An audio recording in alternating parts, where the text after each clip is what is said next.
Hello everyone who is watching this video. In today's video, I'm going to talk about what I think is the most important that everyone needs to know about dementia.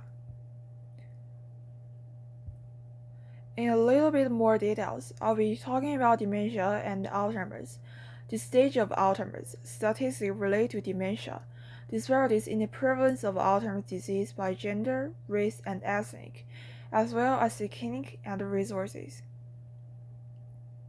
Okay, first of all, dementia is defined as a term of loss of cognitive functioning, such as thinking, remembering, and reasoning, to such an extent that interferes with a person's daily life and activity. It is not a specific disease, but a set of symptoms caused by an underlying condition, and it's not a natural part of aging. Also, dementia is not equal to Alzheimer's. An easy way to remember the difference between these two can be to think of dementia as an umbrella.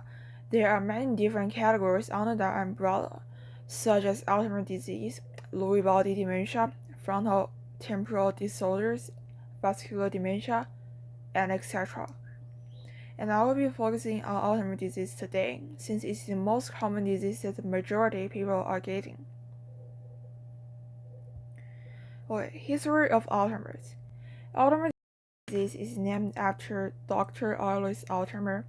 In 1906, Dr. Alzheimer noticed changes in the brain tissue of a woman who had died because of an unusual mental illness. Her symptoms include memory loss, language problems, and unpredictable behavior. After she died, he examined her brain and found many abnormal clumps, now called amyloid plaques, and tangled bundles of fiber, now called neurofibrillary, or tangles. And people who are living with Alzheimer's are likely to experience different stages: early stage, middle stage, and the final stage. In the early stage, people experience changes in their short-term memories, such as forgot recent reads, events named, trouble managing works or planning, and wander become lost in familiar place. And this will takes approximately 2 to 3 years. And after 2 to 3 years, people are likely to get into the middle stage, which is damage develops in regions of the brain that affects language, logic, sensory processing, and conscious cognition. People are going to experience delusion, compulsion, or repetitive behavior, agitation, restlessness, or anxiety, and etc. And this will take approximately 6 to 8 years. And after that, plaques and tangles continue to develop throughout the brain this stage, causing additional shrinkage. They will struggle to communicate with others and require complete support with daily activity, like eating, bathing, showering, and walking, and so on and so on. They will show actions such as significant personality changes, loss of ability to hold a conversation, difficulty moving, eating, swallowing, lack of awareness of recent activity or surroundings, and etc. And so we can see that people who are having Alzheimer's are going to experience lots of pain, and there is a report on prevalence, incidence, and mortality of Alzheimer's, which is from the Alzheimer's Disease Facts and Figure report. More than 1 in 9 people aged 65 and older have Alzheimer's disease, and 1 in 3 seniors dies with Alzheimer's or other dementia. And also today there are a lot of disparities in the prevalence of Alzheimer's disease by gender, race, and ethnic, as well as clinical trials. According to the data, 2/3 of Black Americans believe it's harder for them to get excellent care of Alzheimer's disease or other dementias. Likewise, 2 in 5 Native Americans and Hispanic Americans believe their own race or ethnic makes it harder to get care, as 1/3 of Asian Americans. Nearly 2/3 of Black Americans believe that medical resource is biased against people of color, a view shared by a substantial number of Asian American, Native American, and Hispanic American. As well, only half of Black Americans trust a future cure for Alzheimer's will be shared equally regardless of race, color, or ethnic. Not only that, people with dementia are likely to get stigmas from others every day.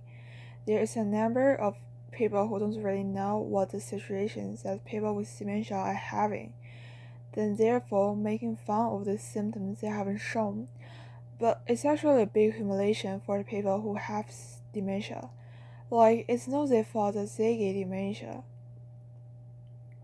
By statistic, men are more likely to hold schematizing views about dementia than women, with 63% of the respondents living with dementia in Southeast Asia, 67% of the respondents living with dementia in Africa say the dementia symptoms were joked about by others. So personally, I don't think it's a fun thing, and I don't really to see there are still this kind of action exists. Firstly, it's a huge humiliation in people living with dementia. Secondly, the symptoms themselves is not a fun thing at all, and it's a very hard time for them to adapt the symptoms that have shown themselves.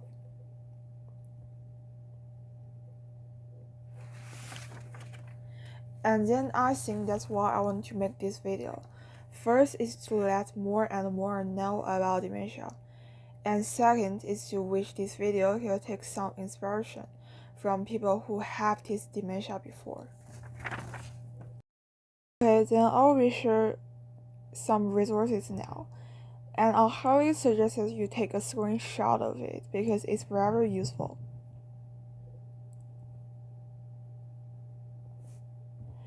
Alzheimer San Diego, I highly suggest you check it out.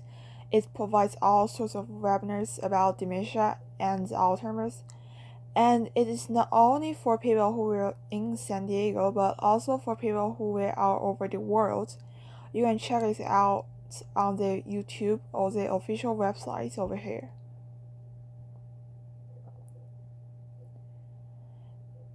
And I really suggest everyone who is feeling anxious about getting dementia, check this TED Talk out. The girl tells a story about her and her dad and how she herself is preparing for Alzheimer's. It's a great video and I really like her. You know, like, at least like me, myself, get some inspiration from it. And yeah, that's the end of today's video, and there are some references I used. Thank you for listening. I hope this video can give you some inspiration. Have a nice day. Bye.